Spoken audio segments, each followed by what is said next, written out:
ఇవే ఇవే జీవన తరంగాలు, ఇవే ఇవే జీవన తరంగాలు, జీవన తరంగాలు. ఇక ధరణి భర్త ఏ పని చేయకుండా తిరుగుతూ ఉంటాడు. ఇవన్నీ మాకు మేమే చెప్పుకుని సంబంధం కుదుర్చుకోవాలంటే కష్టమే. మీలా ఎవరైనా మధ్యవర్తిలా ముందుకొస్తే దాపరికం లేకుండా ఇరు కుటుంబాలు అన్ని విషయాలు మాట్లాడుకోవచ్చు.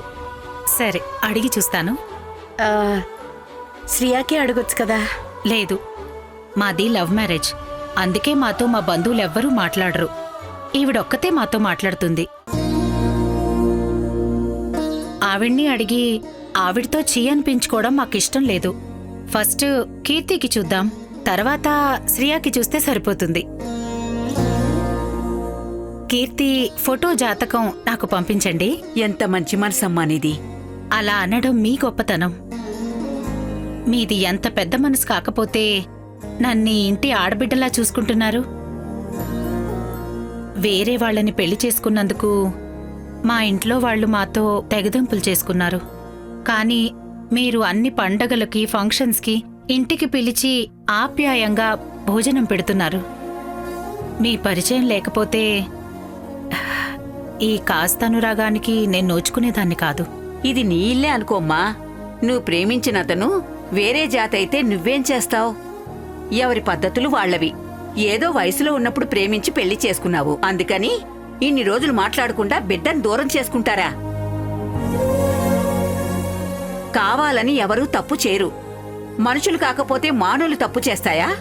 ఏ తప్పు చేయకపోతే దేవుళ్ళవైపోవు. చూసారా మా అమ్మది ఎంత పెద్ద మనసు. అదేమన్నా దోపిడియా దొంగతనమా? జస్ట్ ప్రేమ పెళ్లి.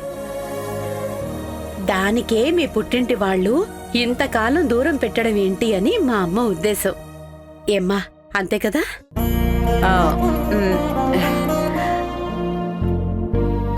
సరే, ఇక ఈ విషయం వదిలేయండి. రండి భోంచేద్దాం. అమ్మకి కోపం వచ్చినట్టుంది. అవును మరి.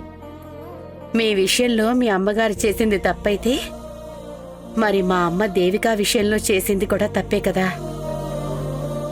అది ఎక్కడ ఒప్పుకోవాల్సి వస్తుందేమోనని చిరుబురలాడుతోంది మా అమ్మ. సరే పదండి భోంచేద్దాం. పదండి.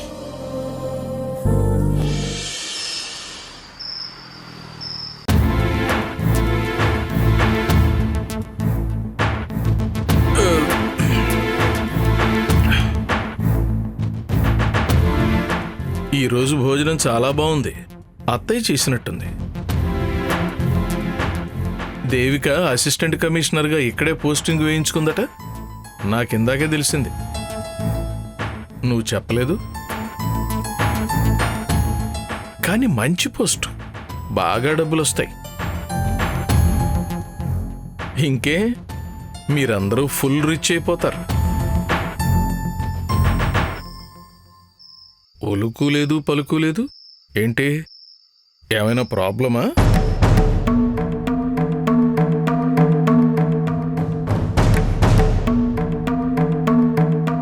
ఊళ్ళో వాళ్లతో మాత్రం కిలకిల నవ్వుతూ మాట్లాడతావే. నన్ను చూస్తే మూతి ముడుచుకుంటావు, నోట్లో నుంచి మాటలు రావు. మొగుడంటే కొంచెం కూడా మర్యాద లేదు. అత్తయ్యని చూసి నేర్చుకో. నన్నేమందో తెలుసా? ధర్మరాజులో ఉన్నావయ్యా అంది. పాప పుట్టినరోజని తన ఫ్రెండ్స్ని పిలిచింది. రాత్రికి తాగిరాకు కొద్దిగా లేటుగా రా అంది. సరే అని కీర్తి కోసం లేటుగా వచ్చాను. చాలా పెద్ద ఉపకారమే చేశారులేండి. ఇక పడుకోండి. మిమ్మల్ని మా అమ్మ ధర్మరాజు అని ఎందుకందో, ఏ ఘనకార్యం చేశారని అందో. ఓహో, ఇంట్లో ఉన్నవన్నీ తాకట్టు పెడుతున్నారు కదా, అందుకనే అయి ఉంటుందిలేండి. స్కూటర్ ఎక్కడా? ఏ స్కూటరు? స్కూటర్ ఎక్కడా?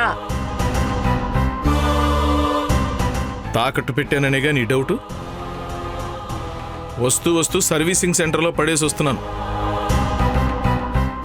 అయినా ఆ డొక్కు స్కూటర్ ఎవడ తీసుకుంటాడు? ఏ సర్వీస్ సెంటర్లో పడేశారు? అదే మన ఇంటికి వచ్చే దారిలో ఉంది కదా. పేరేం పేరు? పేరా? పేరెవరు గుర్తుపెట్టుకుంటారు? సర్వీసింగ్కి ఇచ్చాను అంతే. హెల్మెట్ ఎక్కడా? ఆ? హెల్మెట్ పెట్టుకొని నడుచుకుంటూ వస్తారా? అక్కడే పడేసి వచ్చాను. అబద్ధాలు ఎందుకు చెప్తారు? నిజం చెప్పడానికి భయమా? భయమా? హె, నిన్ను చూస్తే నాకెందుకు భయం? మరెందుకు అబద్ధం చెప్తున్నారు? అబద్ధం ఏంటి? మరి స్కూటర్ ఎక్కడా? చెప్పాను కదా, సర్వీసింగ్కి ఇచ్చొచ్చానని. మా ఆఫీస్లో పనిచేసే కోటి సాయంత్రం బ్లూ కలర్ బండి తీసుకొచ్చాడు. ఆ? హె, వెనకటికి ఎవడో అన్నాడంట, ఎర్ర చీర కట్టుకుందల్లా నా పెళ్ళామేనని. బ్లూ కలర్ ఉన్నదల్లా నా ముగుడు బండి అనంటే ఎవడైనా నమ్ముతాడా? హె, నవ్వుతారు. అలాంటి 1000 బళ్ళుంటాయి. AP 05 PF 3502 రఘురాం ఫైనాన్స్ నుంచి తెచ్చాను అని చెప్పాడు. మాట్లాడితే సర్వీసింగ్ అని చెప్తున్నారు, సిగ్గులేదు? 60 ఏళ్ళొచ్చినా మా అమ్మ కష్టపడి సంపాదిస్తోంది. మా అమ్మ సంపాదన అంతా తింటున్నారు. అది చాలదన్నట్టు కూతురు జీతం కూడా తినేస్తున్నారు. అది సరిపోక ఇప్పుడు ఇంట్లో సామాన్లు అమ్మేయడానికి సిగ్గులేదు? అలా వచ్చిన డబ్బుతో కూతురు బర్త్డే అని స్వీట్లు డ్రెస్సు తీసుకొచ్చారన్నమాట. ప్రేమ పొంగిపోతుందనుకోవాలా? నేను మా అమ్మ లేకపోతే కీర్తిని ఉయ్యాలలో ఉన్నప్పుడే అమ్మేసి ఆ డబ్బులు కూడా తినేసేవాడివి. స్వీట్స్ లో విషం కలిపి ముగ్గురికి ఇవ్వలేకపోయావా? ముగ్గురము పైకెళ్ళిపోయేవాళ్ళం. మా శవాల్ని గవర్నమెంట్ హాస్పిటల్లో ఇస్తే ఒక్కో శవానికి 10,000 ఇచ్చేవారు. అవి తీసుకుని హ్యాపీగా ఎంజాయ్ చేయాల్సింది. మమ్మల్ని చంపుతున్నారు. ఏ గడియలో కనిందో మీ అమ్మ. ఏయ్, మా అమ్మ గురించి మాట్లాడుకో. ఏమైంది ఇప్పుడు? ఆ తొక్కలో బండి అమ్మితే 1000 రూపాయలు కూడా రావు. అలాంటిది నా తెలివితేటలు ఉపయోగించి 6,000కి అమ్మాను. మెచ్చుకోవాల్సింది పోయి ఏదేదో మాట్లాడతావేంటి? అయినా మా ఖర్చులు మాకుంటాయి. నువ్వు మీ అమ్మ తెగ సంపాదిస్తున్నారని పొగరు కదూ. నా ఖర్చులకు డబ్బు అడిగితే ఇవ్వట్లేదు, అందుకే అమ్మేశాను. బండి నా పేరు మీదుంది, మీరెలా అమ్ముతారు? అబ్బో, ఈవిడిది పెద్ద రిజర్వ్ బ్యాంకు గవర్నర్ సంతకం. కోడి కెలికేసినట్టు నీ సంతకం కెలికేశాను, అమ్మేశాను. ఫోర్జరీ చేశారా? పోలీస్ కంప్లైంట్ ఇస్తే జైల్లో పడేస్తారు. హలో పతివ్రత శిరోమణి గారు, సతీ సావిత్రి గురించి నీకు తెలుసా? హె, తెలిసే ఉంటుందిలే. ఆమె భర్త ప్రాణాలను యముడు తీసుకెళ్లబోతుంటే అడ్డంగా నిలబడిందట. మరి నువ్వేమో ఇంట్లో ఉన్న నన్ను జైలుకు పంపించడానికి సిద్ధపడ్డావు. మరిప్పుడు నిన్నేమనాలి? ఏమనుకున్నా పర్వాలేదు, ఏదో ఒక రోజు అది కూడా చేస్తాను. చెయ్యి, కంప్లైంట్ చెయ్యి. ఇదిగో ఇంకా టైం 12 కూడా కాలేదు, అయినా పర్వాలేదు. అర్ధరాత్రి ఆడవాళ్లు కంప్లైంట్ చేస్తే ఇమ్మీడియట్ గా రియాక్ట్ అవుతారు. ఎంతైనా ఫ్రెండ్లీ పోలీసింగ్ కదా. ఫోన్ చేయి, నన్ను జైలుకు పంపించు. అక్కడ తిండి బాగుంటుంది, టైంకు తిండి, బట్ట, రూమ్ కూడా ఇస్తారు. నాకు మీ తలనొప్పే ఉండదు. ఎలాగూ ఊళ్ళో మానవ మర్యాద లేకుండా చేశారు కదా. ఇంట్లో ఉన్నా ఒకటే, జైల్లో ఉన్నా ఒకటే. నేను జైలుకి వెళ్ళాక నీ భర్త ఎక్కడున్నాడు అంటే ఏం చెప్తావు? నీ కూతురు కీర్తి వాళ్ళ ఫ్రెండ్స్ మీ నాన్న ఎక్కడున్నాడు అంటే ఏం చెప్తుంది? అది కూడా డిసైడ్ అయ్యాక పోలీసులకు ఫోన్ చేయి. ఏంటి చేయలేవా? ఏం జన్మయ్యానిది? కీర్తి పెళ్లి కాని తర్వాత నా చావుకి కారణం నువ్వేని లెటర్ రాసి చస్తాను. ఆత్మహత్య అంటే అంత ఈజీ అనుకుంటున్నావా? దానికి చాలా ధైర్యం కావాలి.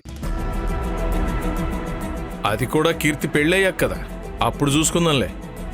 వెళ్ళి పడుకో. ఆగు.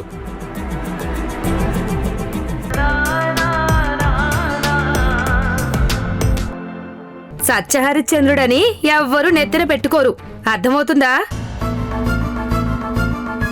నీతి నిజాయితీ కడుపు నింపుతాయా ఏంటి? లోకం పోకర్తో పాటు మనము మారాలి.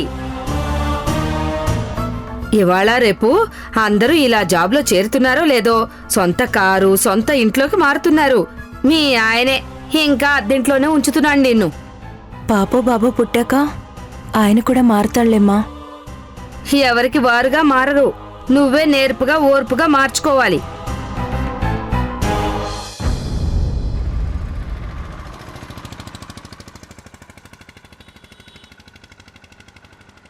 అకౌంట్స్ అన్ని అప్డేట్ చేశారా? మీరు చూడడం అయిపోతే ఆ బుక్ ఇస్తే ఇక నేను వెళ్తాను. వెళ్తురుగానే, మీతో కొంచెం మాట్లాడాలి. కూర్చోండి. లేదండి, వెళ్ళాలి. నీలకంఠం గారి ఆఫీస్కి వెళ్ళి అక్కడి నుంచి ఇంటికి వెళ్ళాలి. అక్కడ పని ఎక్కువ అవుతుందేమో. అవును, వాళ్ళది పెద్ద సంస్థ. సంవత్సరానికి 16 గవర్నమెంట్ కాంట్రాక్టులు చేస్తూ ఉంటారు. ఇంకా 4 విద్యా సంస్థలు, 2 లాడ్జీలు, 1 థియేటర్. వాళ్ళ వ్యవహారం పెద్దదే, పని కూడా ఎక్కువే ఉంటుంది. అయితే మీకు డబ్బు కూడా బాగానే ఇస్తుంటారే. బానే ఇస్తారు సార్, వాళ్ళ మనసు చాలా పెద్దది. అయితే ఇక్కడ జీతం తక్కువ అంటారు, మాకు మనసు లేదు అంటారు. ఆ, అందుకే ఇక్కడ పనిచేయడం తగ్గించారా? ఎవరన్నారు సార్ మీతోని? ఆదర్శ్ చెప్పాడు. 6 నెలల నుంచి అకౌంట్స్ చూడట్లేదంట. అవును సార్, 6 నెలల నుంచి పని పెండింగ్లోనే ఉంది. 6 నెలల నుంచి మీరు అకౌంట్స్ పెండింగ్లో పెట్టారు. ఇక్కడ ఇన్కమ్ టాక్స్ డిపార్ట్మెంట్కి కొత్త ఆఫీసర్ వచ్చారు, లేడీ ఆఫీసర్. చాలా స్ట్రిక్ట్. ముప్పు తిప్పలు పెట్టి 3 చెరువుల నీళ్లు తాగించేదాకా నిద్రపోదంట. తలుచుకుంటే నాకు కంటి మీద కునుకు రావట్లేదు. అవును సార్, వచ్చిన ఆఫీసర్ బాగా స్ట్రిక్ట్. మరి మీరు ఇలా చేస్తే ఎలాగండి? నాకు చాలా టెన్షన్గా ఉంది. నేను కూడా ఇక మీదట టెన్షన్ తీసుకోదలుచుకోలేదు సార్. అదే మీకు చెప్పి వెళ్దామని వచ్చాను. నాకు మాత్రం రెస్ట్ వద్దా సార్? వద్దని ఇప్పుడు ఎవరన్నారు? అసలు మీరు ఏం చెప్పాలనుకుంటున్నారో నాకేం అర్థం కావట్లేదు. అనుభవానికి తగిన జీతం ఎలాగో ఇవ్వడం లేదు. కనీసం వయసుకైనా మర్యాద ఇవ్వాలి కదా ఆయన. అది కూడా లేనప్పుడు ఆత్మాభిమానాన్ని చంపుకొని ఇంకా ఇక్కడ పనిచేయాల్సిన అవసరం లేదు. మీరెందుకు అలా మాట్లాడుతున్నారు? ఇప్పుడు ఏమైంది? అవన్నీ ఎందుకులేండి సార్. నీలకంఠం గారిది చాలా పెద్ద సంస్థ, బాగా చూసుకుంటారు, మంచి జీతం ఇస్తున్నారు, అది చాలు. దయచేసి నన్ను ఇక్కడ నుంచి రిలీవ్ చేయండి సార్. మా దగ్గర పని తక్కువ కాబట్టి జీతం తక్కువ, అక్కడ పని ఎక్కువ కాబట్టి ఎక్కువ జీతం ఇస్తుండొచ్చు. ఎంత చెట్టుకు అంత ఖాళీ. కానీ మీరు ఇలా సడన్గా పని మానేస్తానంటే ఎలా చెప్పండి? సార్, మార్కెట్లో జాబ్ లేని అకౌంటెంట్స్ చాలా మంది ఉన్నారు. వెతకండి సార్, తక్కువ జీతానికే పనిచేసే వాళ్ళు దొరుకుతారు. అలా అంటే ఎలాగండి? కూర్చొని మాట్లాడదాం. పర్లేదులేండి, నేను వెళ్తాను. 20 ఏళ్ళుగా మనం కలిసి పనిచేస్తున్నాం. మా ఇంటి మనిషి మీరు. దయచేసి కూర్చోండి ప్లీజ్, కూర్చోండి. టెన్షన్లో ఏదో అన్నాను, దానికే పని మానేస్తానంటే ఎలా? కాదు సార్, 20 ఏళ్ల క్రితం ₹1,00,000 ప్రారంభించిన సంస్థ ఇది. నాకు 2,000 రూపాయలు ఇస్తే నేను వారానికి 2 సార్లు వచ్చి మీ అకౌంట్స్ అన్నీ సరిచేసేవాణ్ణి. ఏ రోజైనా నా వర్క్ వల్ల డిలే అయ్యిందా? లేదు, మీరు ఎప్పుడూ అలా చేయలేదు. అందుకే 6 నెలల నుంచి పని పెండింగ్లో ఉన్నా ఒక్కసారి మాత్రమే మీకు గుర్తు చేశానంతే. కానీ నేను ఇంతవరకు నా జీతం పెంచాలని ఒక్కసారి కూడా గుర్తు చేసిందే లేదు. ₹1,00,000 స్టార్ట్ అయిన ఈ ఫైనాన్స్ కంపెనీ ఇప్పుడు కోట్లకు చేరుకుంది. ఏ రోజైనా జీతం తక్కువ ఇస్తున్నారని అడిగానా సార్? చచ్చా, మీరెప్పుడూ అడిగింది లేదు. ఇదిగోండి, నేను చెప్తున్నాను, వచ్చే నెల నుంచి మీ శాలరీ హైక్ చేస్తాను. అర్థమైందా? 6 నెలల నుంచి అకౌంట్స్ పెండింగ్లో ఉంటే ఇప్పుడా సార్ అడిగేది? ఇప్పటికైనా అడుగుతున్నాను కదా, ఆ అకౌంట్స్ ఏంటో చూడండి. సార్, నేను 2 వారాలకోసారి వచ్చి అకౌంట్స్ చూసేవాణ్ణి. కానీ మీ కొడుకుని డాక్యుమెంట్స్ అడిగితే ఏది సరిగ్గా ఇచ్చేవాడు కాదు. ఎవరెవరికి ఎంత ఇచ్చారు, ఎంత రిక్వైరీ చేశారంటే అసలు చెప్పేవాడే కాదు. ఆయన ఇవ్వలేదు, నేను అకౌంట్స్ చూడలేదు సార్.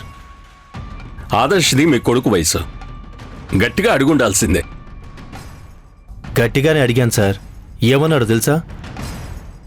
ఈ కంపెనీ మాది, మా నాన్నది, మేం చెప్పింది మాత్రమే చెయ్యాలని చాలా ర్యాష్గా మాట్లాడాడు సార్.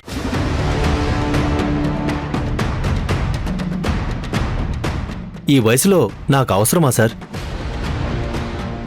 నాకంటే చిన్నవాళ్ళతో అనిపించుకోవడం నా అనుభవం అంతా ఉండదు సార్. నాకు ఒక మాట చెప్పుండాల్సింది కదండి మీరు. తండ్రి దగ్గర కొడుకు గురించి ఏమని చెప్పగలను సార్? రేపు మీరు బాగానే ఉంటారు. మీ అబ్బాయి రౌడీలను వేసుకొని మా ఇంటికొచ్చి గొడవ చేస్తే భార్య పిల్లల ముందు నా పరువు పోతుంది సార్. ఇవన్నీ ఫేస్ చేస్తూ నేను ఇక్కడ పనిచేయలేను సార్. మీరు డైరెక్ట్గా కంపెనీ వ్యవహారాలు చూసినప్పుడు అంతా బాగానే ఉండేది. నాకు మంచి జీతం ఇచ్చారు. ఇక చాలు, నన్ను వదిలేయండి సార్, ప్లీజ్. లేదండి, మీరు పని మానేస్తానంటే ఎలా చెప్పండి? మీకు జీతం ఎంత కావాలంటే అంత తీసుకోండి. పని మానేస్తానని మాత్రం అనకండి. ఏమంటారు? సరేలేండి, జీతం ముఖ్యం కాదు. వయసుకు తగిన మర్యాద ఇవ్వమని మీ కొడుక్కి చెప్పండి.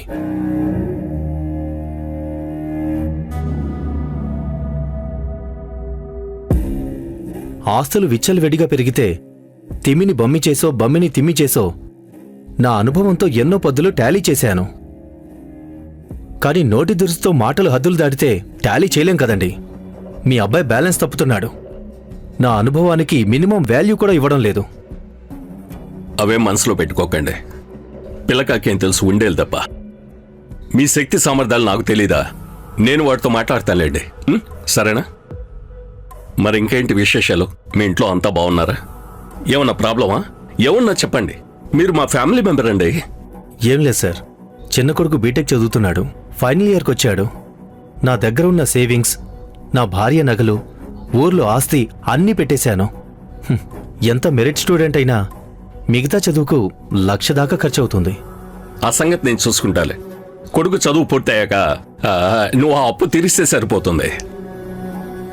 వద్దులేండి, ఇక్కడ వడ్డీ ఎక్కువ అవుతుంది. మీకు తక్కువ వడ్డీకే ఇస్తానండి. మీరు నాకు బాగా కావాల్సిన వ్యక్తి అండి. రూపాయి వడ్డీతో తీసుకోండి, సరేనా? సరే సార్. అయితే వెళ్లే ముందు ఒక మాట. మీ అబ్బాయి నెల ఖర్చులకు 20,000 రూపాయలు ఇవ్వమని చెప్పారు. కానీ తను 6 నెలలకు 6 లక్షలు ఖర్చు పెట్టాడు. దానికి లెక్క చెప్పడం లేదు.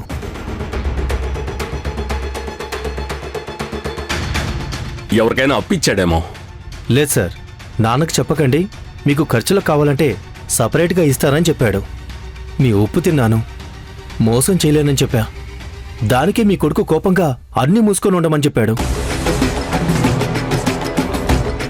కాదని బయటకు చెప్తే నీ అంతు చూస్తానని వార్నింగ్ కూడా ఇచ్చాడు సార్.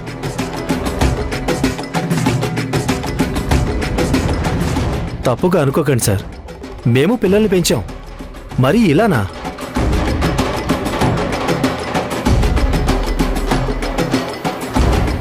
మీరు మా మనిషి అయినా వాడు అంత డబ్బు ఏం చేశాడు? అది మీరు అడగండి సార్. కానీ ఒక్క విషయంలో అష్యూరెన్స్ ఇవ్వండి సార్. ఏంటో చెప్పండి. నన్ను ఇకపై అందరి ముందు మర్యాద లేకుండా మాట్లాడొద్దని మీ అబ్బాయికి చెప్పండి సార్.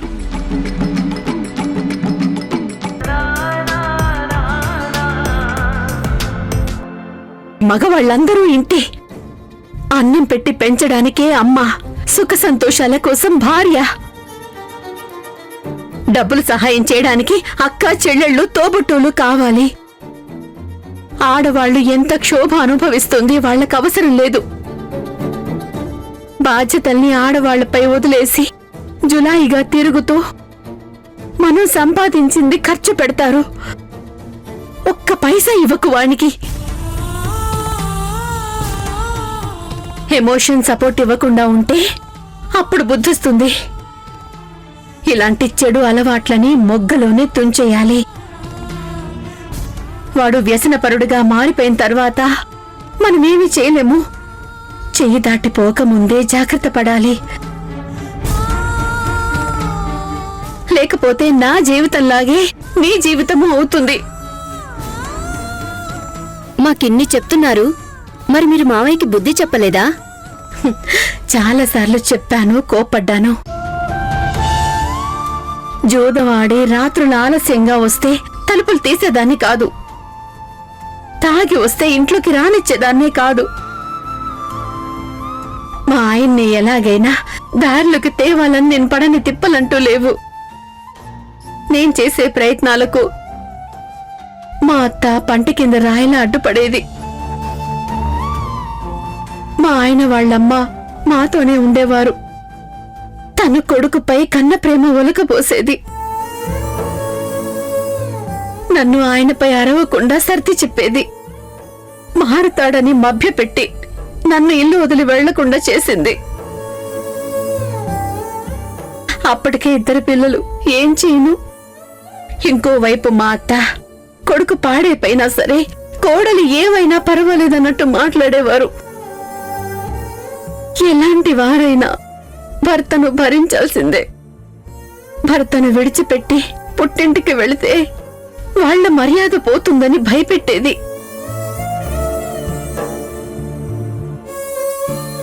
కానీ నీకా భయం అక్కర్లేదు. నేను నీతో ఉన్నాను. మా అత్తమ్మలా మీ అత్తమ్మ నీ మీద అలాంటి ఒత్తిడి చేయదు దీపా. ఈయన చెప్పారు మీరు మీ అత్తగారితో గొడవపడి ఇంటి నుంచి బయటకొచ్చారు అని. అవును, నిజమే. చాలా రోజులు భరిస్తూ వచ్చాను. కానీ ఒకరోజు నేను ఆఫీస్కెళ్ళొచ్చేసరికి ఇంట్లో మహేష్ కనిపించలేదు. వాడికప్పుడు 4 ఏళ్లే. ఎక్కడికి వెళ్ళాడని మీ మామయ్యని అడిగాను. ఉలుకోలేదు, పలుకులేదు. మా అత్త నోరు విప్పలేదు. ఒకరి మొహం ఒకరు చూసుకుంటూ తెల్లబోయారు. కీర్తికప్పటికి మాటలు రావు. బయటికి వెళ్ళాడు అని వేలు చూపించింది.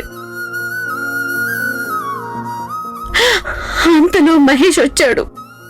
ఎక్కడికి వెళ్ళావురా అని అడిగితే నాన్నకి ఫిల్టర్ సిగరెట్ తీసుకురావడానికి వెళ్ళాను అని చెప్పాడు.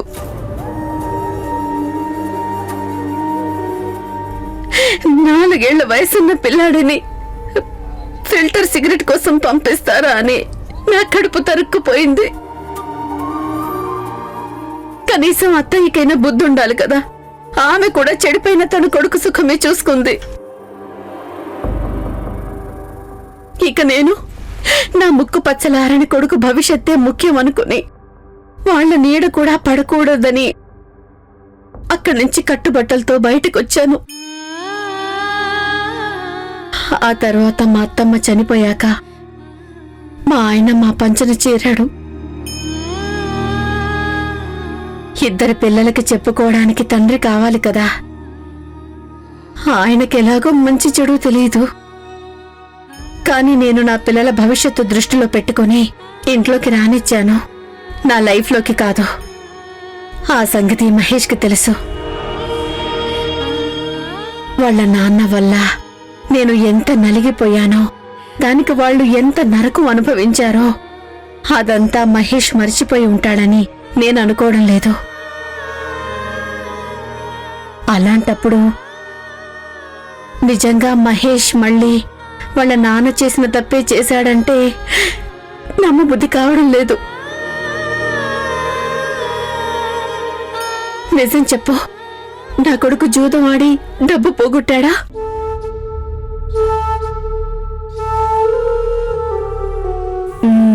లేదు, అది అది కారణాలొద్దు, నాకు నిజం కావాలి అంతే.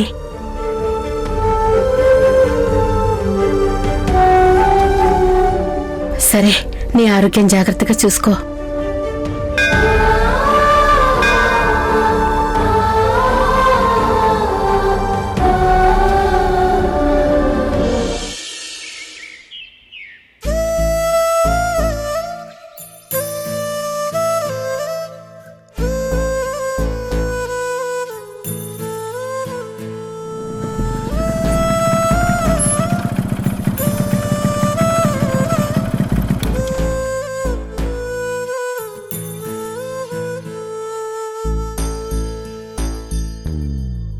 దీపా,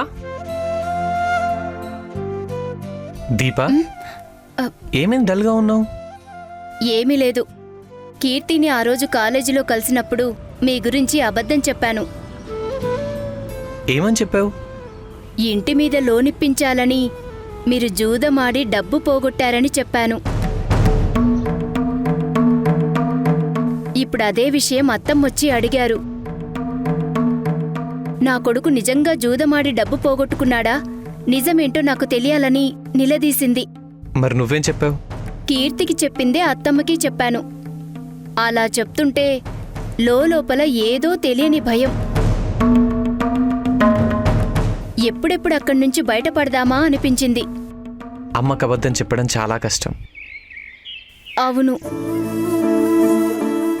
మిమ్మల్ని పెంచిన పద్ధతి అత్తమ్మ చెప్తుంటే మీరు అత్తమ్మ పెంచుకున్న నమ్మకమని తెలిసింది. చిన్నపిల్లలుగా ఉన్న మిమ్మల్ని వెంట పెట్టుకుని బయటికొచ్చి మిమ్మల్ని ఇంతటి వాళ్ళని చేయడంలో అత్తమ్మ పడిన కష్టం వింటుంటే నాకు మా అమ్మ గుర్తుకొచ్చింది. ఏం చేయాలో అర్థం కాలేదు. అలా అని వెంటనే మాట మార్చి నిజం చెప్పేంత ధైర్యం చేయలేకపోయాను. అమ్మ కళ్ళల్లోకి సూటిగా చూసి అడుగుతారు. సున్నితమైన విషయాల్ని పసిగడుతుంది. ప్రశ్నలు ఎంత కఠినంగా అడిగినా అది ప్రాబ్లం డెప్త్ తెలుసుకోవడానికి. మళ్ళీ తిరిగి ఎంతో ప్రేమగా హెల్ప్ చేస్తుందమ్మ. ఏదేమైనా అమ్మకలా చెప్పుండాల్సింది కాదు. నిజమే. అలా అని అప్పటికప్పుడు నిజం చెప్పే ధైర్యం లేకపోయినా చివరికి లేదు అని చెప్పి ఎక్స్ప్లెయిన్ చేసేలోపు అత్తమ్మే టాపిక్ మార్చేసింది. కాబట్టి ఒక పని చేద్దామండి. మనం కట్టబోయే ఇంటికి అత్తమ్మ పేరే పెడదాం. అప్పుడు అత్తమ్మ సంతోషపడుతుంది. అవునండి, ధరణి నిలయమని పెడదాం. అవునా? అవును, మనకు అత్తమ్మ మీద ప్రేమ గౌరవం ఉంది అని చెప్పడానికి ఇదొక సరైన మార్గం. ఈ విషయం అమ్మకు తెలిస్తే చాలా ఆనందంగా ఉంటుంది. అవును, మీ బంధువుల్ని, మా బంధువుల్ని, మీ ఆఫీస్ వాళ్ళని, అత్తమ్మ ఆఫీస్ వాళ్ళని అందర్నీ గృహప్రవేశానికి ఇన్వైట్ చేద్దాం. ఆ, అంతమంది ఎందుకు? ఎందుకంటారేంటండి?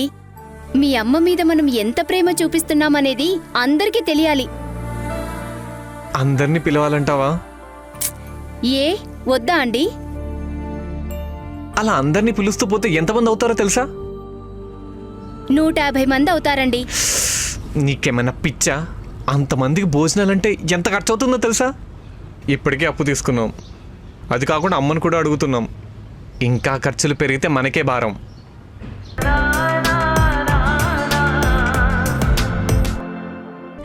కానీ నాకేమనిపిస్తుందో తెలుసా నాన్న, ఎలాగో నువ్వు నా వేలు పట్టుకొని నన్ను పడిపోకుండా నడిపించిన జ్ఞాపకాలే లేవు. కానీ నువ్విప్పుడు చేసే అప్పుల అడుగుజాడల్లో నన్నెక్కడ నెట్టేస్తావోనని తలుచుకుంటేనే భయంగా ఉంది నాన్న. అలా ఎందుకు చేస్తానమ్మా? అస్సలు చేయను. ఇకపై అప్పులే చేయను. అబద్ధాలు చెప్పకు నాన్న.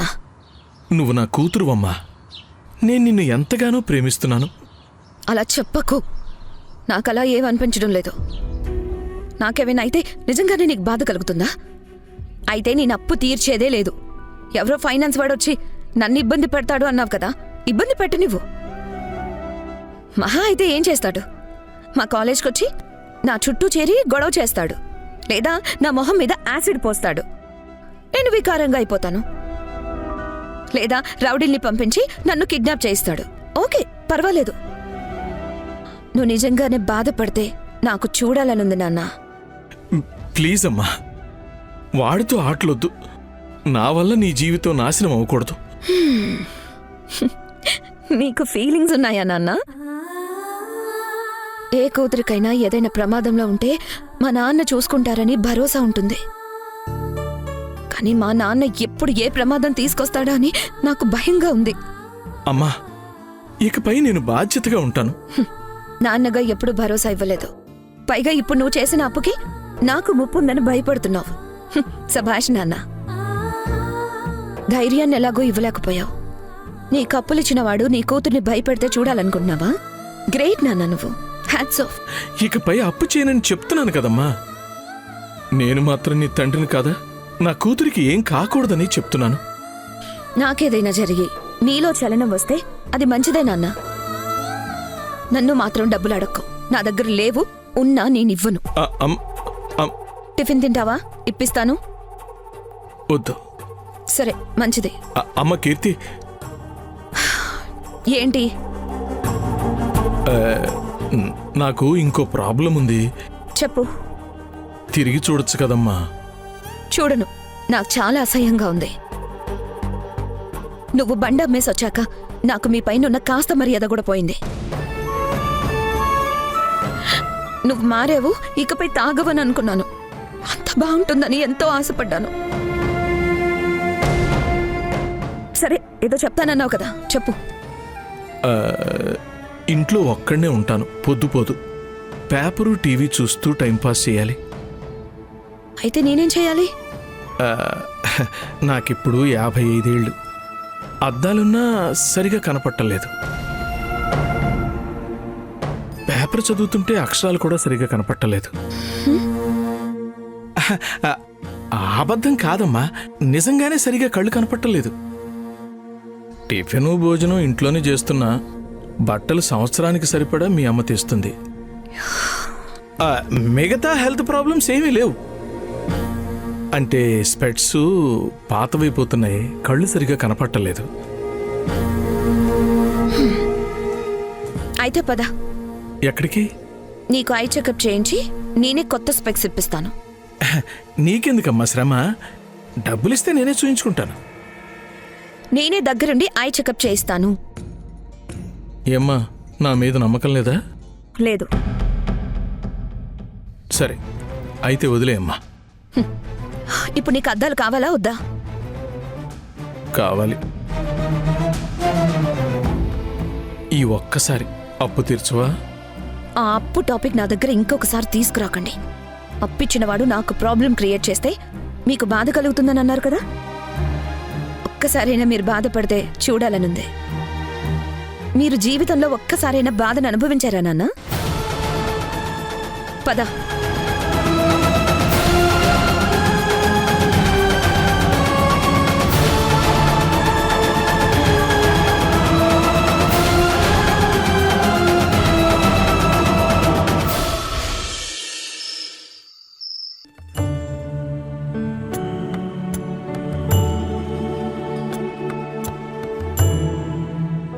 ఏమండి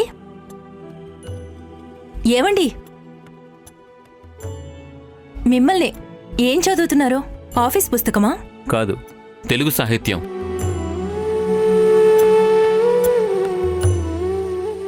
అందులో ఏమైనా మంచి కథ ఉందా? అంత ఇంట్రెస్టింగ్గా చదువుతున్నారు. అవును. జాబ్ వచ్చాక కూడా చదవాలా అండి? నేను చదువుతుంది జ్ఞానం పెంచుకోవడానికి. అలా వచ్చిన సంస్కారానికే తగిన జాబ్ వచ్చింది. అందుకే నేను సొసైటీ కోసం పనిచేస్తున్నాను. మరి మిగతా వాళ్ళు? చాలామంది ఉద్యోగం కోసమే చదువుతుంటారు. ఉద్యోగం రాగానే ఆపేస్తారు. ఆస్తులు సంపాదన కోసం పనిచేస్తారు. వాళ్ళు ప్రభుత్వ అధికారులే, కానీ అసలైన అధికారం మాత్రం నిజాయితీగా ఉండే ఉద్యోగి దగ్గరే ఉంటుంది. వామ్మో, ఇంకా అడిగితే ట్యూషన్ క్లాస్ కూడా తీసుకునేలా ఉన్నారు. అయినా ఎప్పుడూ ఏదో ఒకటి చదువుతూనే ఉంటారు. మీకు చదవడం బోర్ అనిపించదా? అమ్మో, నాకు మా క్లాస్ పుస్తకాలు ఒక్కసారి చదివితేనే విసుగొచ్చేసేది. మా అమ్మ నాన్న నన్ను చదువురని సొంట అనేవారు.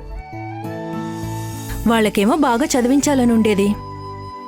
కొడుకులు లేరు, ఉన్నది ఒక్క ఆడపిల్లని. బాగా చదివించి ఏ డాక్టర్నో ఇంజనీర్నో చేయాలని ఇంటర్లో ఉన్నప్పుడు చాలా టెన్షన్ పడ్డారు. కానీ నేను మినిమం ఎంట్రన్స్ ఎగ్జామ్లో కూడా క్వాలిఫై కాలేదు. ఇంజనీరింగ్ సీట్ రాకపోతే మా నాన్న నీలకంఠం గారి కాలేజ్లో మేనేజ్మెంట్ కోటాలో సీటు రిజర్వ్ చేసి పెట్టారు. నీలకంఠం గారికి తెలియకుండా సీటు బ్లాక్ చేసి పెట్టారు. తీరా చూస్తే నా ఇంటరే దొబ్బింది. 3 సబ్జెక్టుల్లో ఫెయిల్ అయిపోయాను. అమ్మయ్య అనుకున్నాను. చదువు అంటే అస్సలు పడదా నీకు? అలా ఏం కాదు. ఇంట్రెస్ట్ లేదంటే లేదు, ఉందంటే ఉంది. అందరిలాగా నేను కాలేజ్కి వెళ్లేదాన్ని. కాకపోతే నా క్లాస్మేట్స్ కంటే ఒక 2-3 సంవత్సరాలు సేమ్ క్లాస్లో కూర్చునేదాన్ని. అలా ఇంటర్ 3 ఏళ్ళు చదివాను. డిగ్రీ 5 ఏళ్లలో కంప్లీట్ చేశాను. తినడానికి ఎలాగో ఉంది, ఉండడానికి ఉంది. ఇక చదువెందుకు? ఆ తర్వాత మీతో పెళ్ళయింది. మిమ్మల్ని బాగా చూసుకుంటే సరిపోతుంది కదా. సరే, వెళ్ళి పడుకో. మీరు రండి. త్వరగా నిద్రపోతే రేపు ఉదయాన్నే త్వరగా లేద్దురుగాని, అప్పుడు చదువుకుందరు. నన్ను కాసేపు చదువుకోనివ్వు. ఇంత చదువు చదివిన మీ ఆయన నిన్ను బాగా చూసుకుంటున్నాడా అని మా అమ్మ అడిగింది. చెప్పుండాల్సింది. ఇంకేం అడిగారు? డబ్బులు బాగా సంపాదిస్తున్నారా అల్లుడు గారు అని అడిగింది. నువ్వేం చెప్పావు పుష్ప? ఒక్కసారి నెలాఖరులో ఇంటి ఖర్చుల కోసం డబ్బు వెతుక్కోవాల్సి వస్తుంది అని చెప్పాను. కానీ మా అమ్మ అయితే మీ ఆయన పనిచేసేది ఇన్కమ్ ట్యాక్స్ ఆఫీస్లో, డబ్బు ఓటలో నీరూరినట్టు ఊరుతుంది అని చెప్పింది. నువ్వు చూస్తే ఇలా అంటున్నావు. మరి నువ్వేమనుకుంటున్నావు? ఏమండి, మీ ఆఫీసులో డబ్బు అడగకపోయినా వాళ్లే ఇచ్చి వెళ్తారంట కదా, నిజమా? అది అబద్ధం, అంతా ఫేక్. మరి మీ ఆఫీస్లో పనిచేసే ప్రభాకర్ గారికి మంచి కారు, విల్లా, ఫామ్ హౌస్ అన్నీ ఉన్నాయి కదా. ఆయన భార్య లేడీస్ అసోసియేషన్ బిల్డింగ్ కట్టడానికి 3 లక్షల డొనేషన్ ఇచ్చిందండి. తేరగా వచ్చిన డబ్బై ఉంటుంది, అందుకే ఇచ్చుంటారు.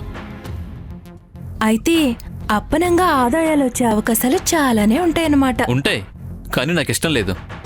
అయితే వద్దులేండి, మీకిష్టం లేకపోతే నాకు వద్దు. నేను మాత్రం డబ్బేం చేసుకుంటాను, నాకేం కావాలో అది మీరు తెచ్చిస్తే చాలు. ఇప్పుడేం కావాలో మేడం గారికి అడిగితే కొనిస్తారా? ష్యూర్, అడుగడుగు. నిజంగానా? అయితే అడిగేస్తున్నాను.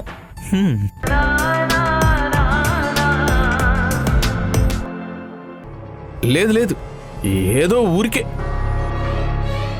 నేనేం చెప్తున్నాను, నువ్వేం మాట్లాడుతున్నావు? నువ్వు నీ భార్య పేరిట కట్టించే ఇంటి కోసం అమ్మ ఇంటిని తాకట్టు పెట్టి అప్పు తీసుకున్నావు. అది న్యాయం ధర్మం అయినప్పుడు నేను మాట్లాడేది ధర్మం కాదా? అమ్మడం కాదు, లోన్ తీసుకుంటున్నాను అంతే. నువ్వు ధరణి ఇంటిని తాకట్టు పెడుతున్నావు. ఆ ఇల్లు కట్టడానికి నేను డబ్బిచ్చాను, నువ్వు అమ్మకానికి పెడుతున్నావు. అప్పు తీర్చకపోవడం గురించి నువ్వు అడగడం, నేను చెప్పడం. సర్లే, అసలు ఇప్పుడు నీకేం కావాలి? కొద్దిగా అప్పుంది, అది నువ్వు తీర్చాలి. నా దగ్గర డబ్బులు లేవు, ఉన్నా నీకివ్వను. ఏం చేసుకుంటావో చేసుకో.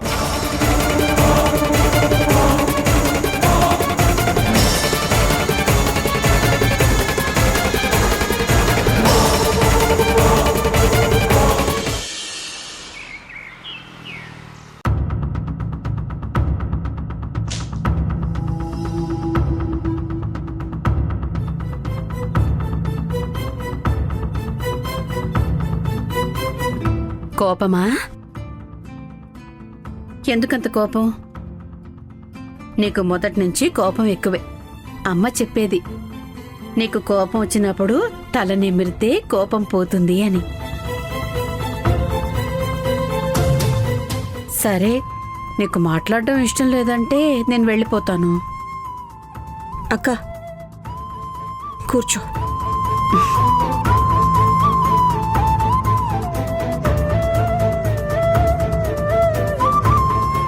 ఈ రోజు నీతో కొద్దిసేపు మాట్లాడి వెళ్దాం అనుకున్నా. ఎందుకో గానీ మూడ్ బాగోలేదు. అక్క ఎందుకు ఇలా చేశావు? నేనేం చేశాను? ట్రాన్స్ఫర్ ఎందుకు పెట్టుకున్నావు? నీకు ట్రాన్స్ఫర్ ఆర్డర్ వచ్చింది, నువ్వు ఇక్కడి నుంచి వెళ్ళిపోతావా అక్క? నీకు ముందే చెప్పాను కదా దేవిక, ట్రాన్స్ఫర్కి అప్లై చేశానని. మన ఇద్దరం ఒకే ఆఫీస్లో ఉండడం మంచిది కాదు. నీది అసలే సెన్సిటివ్ పోస్ట్. నీకున్న రెప్యుటేషన్కు మా ఆయనకున్న రెప్యుటేషన్ క్వైట్ ఆపోజిట్. అసలు పొంతనే ఉండదు. మా ఆయన నీకేదైనా చెడ్డ పేరు తెస్తారేమోనని అందుకే దూరంగా వెళ్తున్నాను. మీ ఆయన మీద నమ్మకం లేకపోతే మీ ఆయన్ని వదిలేయాలి, కానీ నన్ను వదిలిపెట్టి దూరంగా వెళ్తున్నావు. చిన్నగా ఎందుకంత గట్టిగా మాట్లాడుతున్నావు? అందరికీ వినిపిస్తుంది. అందరూ వెళ్ళిపోయి చాలాసేపు అయింది. అయినా ఆఫీస్ కదా ఇది, వాచ్మెన్ ఉంటాడు. ఉంటే ఉండనివ్వు. నేను నోరు తెరిచి అడిగాను. అక్క నేను ఒక్కదాన్నే అయిపోయాను, నిన్ను ప్రతిరోజు ఆఫీస్లో చూడొచ్చు అనుకున్నాను. నువ్వు కూడా వెళ్ళిపోతున్నావు. నువ్వు రోజు ఇంటి నుంచి వస్తుంటే, అమ్మ దగ్గర నుంచి వస్తుంటే అమ్మనే చూసినట్టు అనిపించేది. ఆఫీస్ నుంచి నువ్వు వెళుతుంటే నా ఫీలింగ్స్ నీతో పాటు అమ్మకు చేరుతాయని ఆశపడ్డాను. కానీ నీ పాటికి నువ్వు నన్ను వదిలేసి వెళ్ళిపోతున్నావు. దగ్గర వాళ్ళేగా బాధ పెట్టేది, అందరూ సెల్ఫిషే.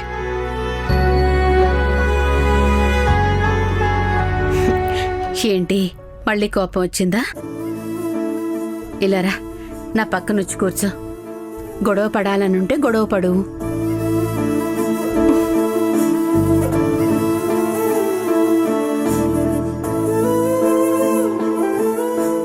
గొడవ పడ్డానికి నా దగ్గర నువ్వు ఉండట్లేదు కదా. ఏంటిది చిన్నపిల్లలా? ఏమన్నా నేను నిజంగా సెల్ఫిష్నా? నాకు స్వార్థం ఎక్కువ? ఒకసారి నన్ను చూసి చెప్పా మాట. అంత దూరం నుంచి ఇంత దూరం వచ్చాక నువ్వేమో దూరంగా వెళ్ళిపోతుంటే ఇంకేమనను? తప్పంతా నాదే. అలా అనకూడదు. నేను ఎవరిని ఎక్కువగా ప్రేమిస్తానో వాళ్ళే నన్ను ఎక్కువ బాధ పెడతారు, దూరం అవుతారు. ఎలా చెప్పినా నువ్వు చెప్పాలనుకున్నదే చెప్తావు. ఏది అనాలనుకుంటున్నావో అదే అంటావు. అయితే నా నుంచి దూరంగా వెళ్తున్నావా? లేదు, ఇదే ఊర్లో ఉంటాను, కాకపోతే వేరే ఆఫీస్ అంతే. వారానికి ఒకసారి వచ్చి కలుస్తాను. మరి అమ్మతో మాట్లాడావా అక్క? నా దగ్గర ఉండడానికి ఒప్పుకుందా?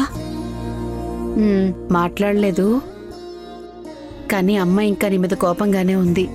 ఇంకొకసారి మాట్లాడి చూస్తాను, అర్థం చేసుకుంటుంది. సరే, ప్రతిరోజు ఫోన్ చేసి మాట్లాడుతూ ఉండు. టైం ఫిక్స్ చేయి, నేను రెడీగా ఉంటాను. రాత్రి 8 గంటలకు ఓకేనా? Okay, done. ఆ టైంకి నేను ఇంటికొచ్చి ఇంటి పని వంట పని కంప్లీట్ అయిపోయి ఉంటాయి. మా ఆయన కోసం నేను ఎదురు చూస్తూ ఉంటాను. సో నేను ఫ్రీగా ఉంటాను. నీ ఫోన్ కోసం వెయిట్ చేస్తూ ఉంటాను. మరి నీ సంగతి ఏంటి? కనీసం నువ్వు బావ కోసం వెయిట్ చేస్తూ ఉంటావు. నాకదీ లేదు. పగలు ఎలాగో టైం గడిచిపోతుంది. ఉదయాన్నే జాగింగ్, ఆ తర్వాత ఆఫీస్కి రావటం, ఇక్కడున్న ఈ ఆ కేస్ ఫైల్స్ అన్ని చూడటం, లోపల బయట జనాలతో ఎలాగోలా పగలు గడిచిపోతుంది. ఈవినింగ్ టైం అవుతుంటే ఆఫీస్ నుంచి ఒక్కొక్కరు వెళ్ళిపోతూ ఉంటారు. ఆఫీస్ ఖాళీ అవుతుంటే నా మనసులో నేను ఒంటరిదాన్ని అనే ఫీలింగ్ పెరుగుతుంది. ఇంటికి వెళ్తే అక్కడ ఎవ్వరూ ఉండరు. నా హార్ట్ దండని కొట్టుకుంటూ ఉంటుంది. నా హార్ట్ బీట్ నాకే వినిపించేంత నిశ్శబ్దం. అందుకే ఒకరు నాకు తోడు కావాలి. ప్రేమిస్తారో లేదో కానీ కనీసం ద్వేషించేందుకైనా ఒకరు కావాలి. పెద్ద పెద్ద ఉద్యోగాలు చేస్తే కోరుకున్న తిండి కడుపు నిండా తినొచ్చేమో కానీ కావలసిన వాళ్ళతో మనస్ఫూర్తిగా మాట్లాడలేం. ఒంటరిగా తినే తిండి రుచి ఉండదు. బతుకుతున్న బతుకు పైన ఆశ ఉండదు. నీకు మీ ఆయన గుర్తొస్తున్నారా? మరి కాదా? ప్రేమించి పెళ్లి చేసుకున్నా, ఏదో చిన్న గ్యాప్, అంత మాత్రాన ఆయనపై ఎందుకు ద్వేషం ఉంటుంది? 15 days అవుతుంది. ఒక్క ఫోన్ అయినా చేయొచ్చు కదా. పోనీ నువ్వు చేసి మాట్లాడు. నేనే చెయ్యాలా? ఆయన చేయొచ్చు కదా. ఎందుకు అంత పంతం? ప్రేమలో ఉన్నప్పుడు ప్రతి చిన్నదానికి తగ్గేవారు. ఇప్పుడు హస్బెండ్ అయ్యారు కదా, బెండ్ అవటం లేదు. ఈగో. నాకేమో 15 daysకే ఎన్నో నెలలైనట్టుంది. ఇంకో 15 days అయితే నెల అయిపోతుంది. ఎవరో తెలియని మనిషిని పెళ్లి చేసుకుంటాం. వారే అన్నీ అనుకుంటాం. వారితోనే అన్ని జ్ఞాపకాలు పంచుకోవాలనుకుంటాం. ఎందుకంటే పెళ్ళైన తరువాత ఎన్నో ఏకాంత క్షణాలు గడుపుతాం. అంతలా ప్రేమించి పెళ్లి చేసుకున్న అబ్బాయిని వదిలేసి వచ్చావు. నువ్వు లేకపోయినా నేనుండగలను అన్నట్టు వచ్చేశావు. అందుకే తను బాగా హర్ట్ అయ్యాడేమో. అదిగో ఫోన్ వచ్చింది చూడు. నువ్వు తలుచుకున్నావో లేదో ఫోన్ వచ్చింది చూడు. ఎంత ప్రేమో. ఆయన అయ్యుంటారా? మీ ఆయన అయ్యుంటాడు. లేకపోతే ఈ టైంలో నీకెవరు ఫోన్ చేస్తారు? మీ ఆయనే అయ్యుంటారు. లిఫ్ట్ చేసి నీ మనసులో మాటలన్నీ చెప్పేసేయ్. నీకు కొద్దిగా రిలాక్స్గా ఉంటుంది. నేను వెళ్తాను. మీ మధ్య నేనెందుకు?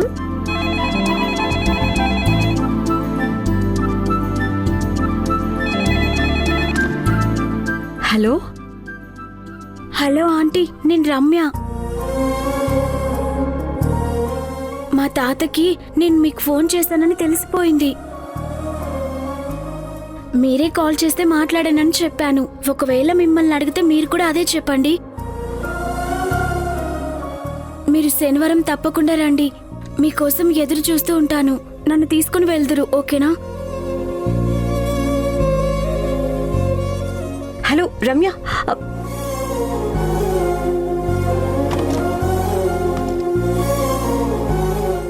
రమ్యకున్న కష్టాలు ఒక రకం, నా కష్టం ఇంకో రకం.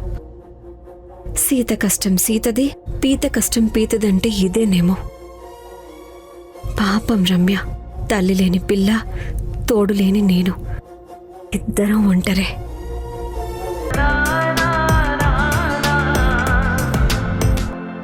నార్త్ ఇండియన్ రెస్టారెంట్లో నిన్న నేను తిన్న పరోటాలా ఉంది. ఆలూ కుర్మా కూడా సేమ్ అలాగే ఉంది.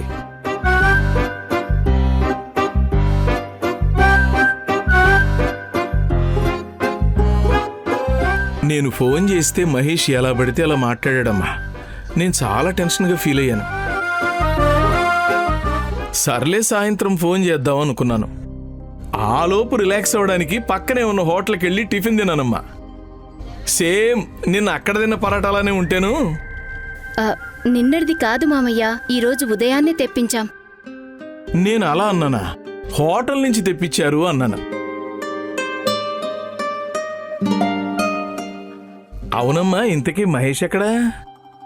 అదేనమ్మా మీ ఆయన. బయటికెళ్లారు మామయ్య, ఈ పాటికి వస్తూ ఉంటారు. పర్వాలేదులేమ్మా, వాడిని నిదానంగానే రానివ్వలే. అంటే ఇప్పుడు నేను ఒక చిన్న ప్రాబ్లంలో పడ్డానమ్మా. ఏమైంది మామయ్య, చెప్పండి.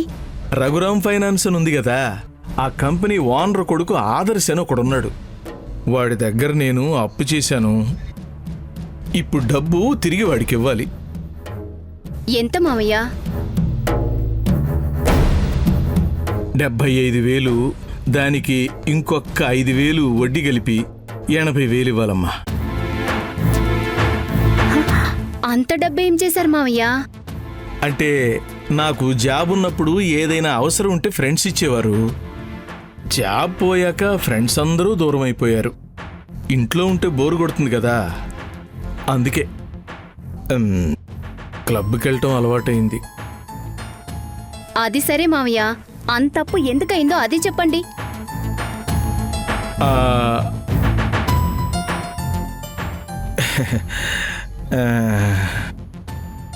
చేతిలో డబ్బులు లేక కార్డ్స్ ఆడాను. ఆదర్శ్ అప్పుగా డబ్బులు ఇచ్చేవాడు. కార్డ్స్లో అంతా పోగొట్టారా మామయ్య?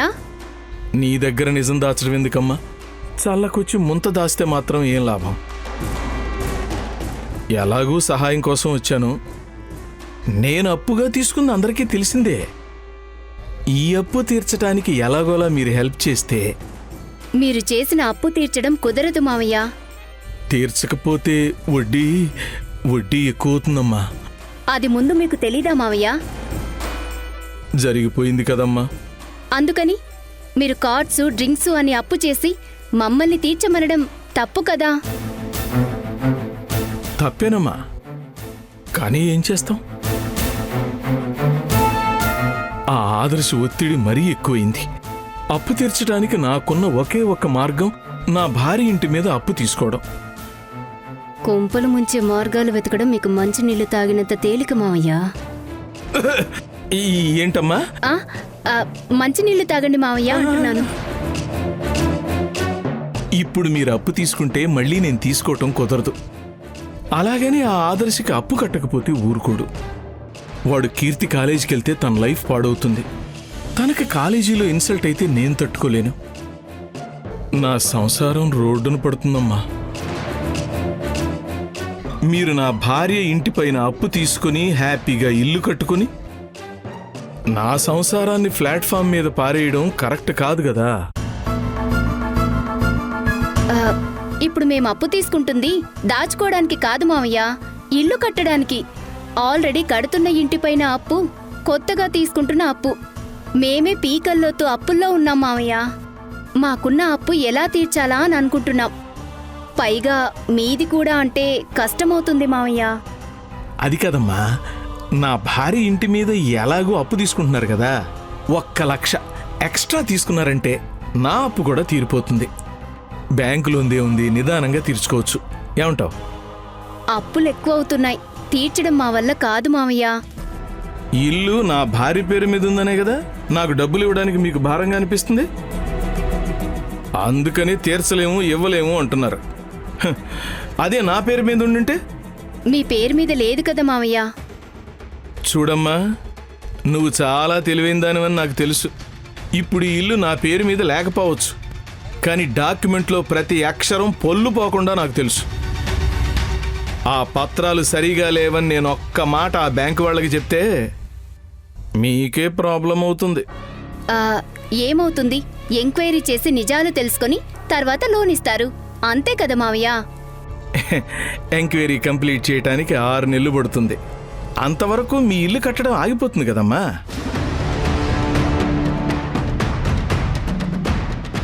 సొంత కొడుకునే బ్లాక్మెయిల్ చేస్తూ బెదిరిస్తున్నారే, ఎవరైనా ఇలా చేస్తారా? నేనెక్కడ చేశానమ్మా? ఇలా చెప్తే ఏమవుతుందో ఏం జరగబోతుందో చెప్పాను అంతే. ఆ ఆదర్శ అప్పు తీర్చకపోతే ధరణికి కీర్తికి ప్రాబ్లం అవుతుంది. కొడుకు లోన్ తీసుకొని నిక్షేపంగా ఇల్లు కట్టుకోవాలి, కానీ నేను, నా భార్య, నా కూతురు వీధి పాలు కావాలి. మహేష్ అంటే నాకు ప్రేమలే కాదమ్మా ఇలా మాట్లాడేది. మీరు చెప్పిందంతా బావుంది మావయ్య, కానీ 80,000 రూపాయల అప్పు మేమొక్కరమే భరించలేము. మీరు కష్టపడి ఇంత దూరం వచ్చారు, మిమ్మల్ని బాధ పెట్టలేను. అందుకని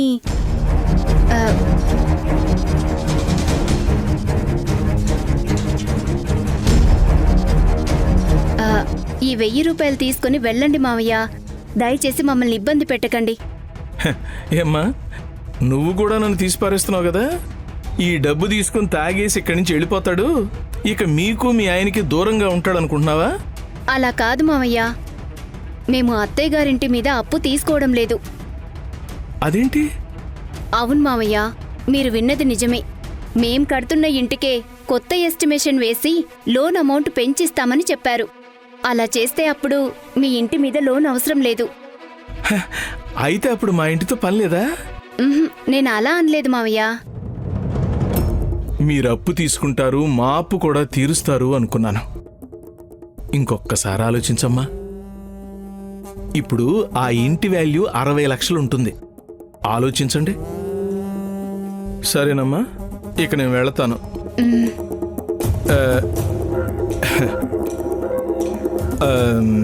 ప్రేమగా డబ్బిస్తున్నావు, ఇది నేను తీసుకోవచ్చా? ఒక వారం రోజులు మీ అత్తమ్మకి నాతో ఏ ప్రాబ్లమూ ఉండదు. అయ్యో, తీసుకోండి మావయ్య. సారీ అమ్మా, ఇబ్బంది పెట్టినందుకు.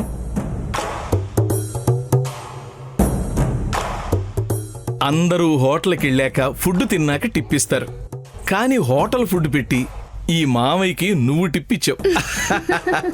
థ్యాంక్స్ అమ్మా. ఈ మామయ్య తరపు నుంచి నీకు చిన్న టిప్ అమ్మా, రెగ్యులర్గా హోటల్ ఫుడ్ తినకండి, హెల్త్ పాడవుతుంది. అలాగే మావయ్య.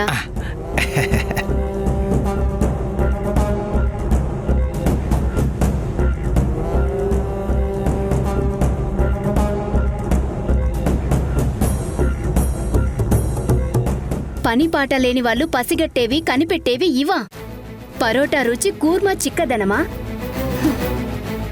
ఇంటిలోనొచ్చేంత వరకు మామయ్యతో ఎంతకైనా మంచిది, కొంచెం జాగ్రత్తగా ఉండాలి.